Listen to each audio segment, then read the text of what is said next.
Dit is woefietheid, o hierdie ou man is vandag so omgekrap, want hy wil niks van sy ouma weet nie.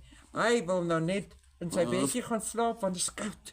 Sê, ekskuus, maar jy moet nou weet, my ouma het belê in die Legacy-Builders program, en ek kan vir hulle daarom nou elke maand hulle kosies koop, want om so te sukkel en te bekommerd te wees, om vir jou diere kos te koop, is ook maar nie lekker nie.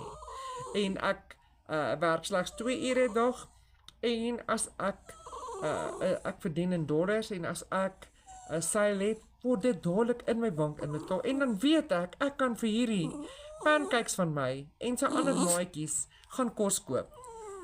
As jy meer wil weet, oor my aanlyn besigheid, komment, wys my, en ek wys jou. Julle moet 'n mooi aand hê, want hierdie mannetjie is nou moeg om in sy ouma se arms te wees. Ons praat weer. WhatsApp my, mooi bly.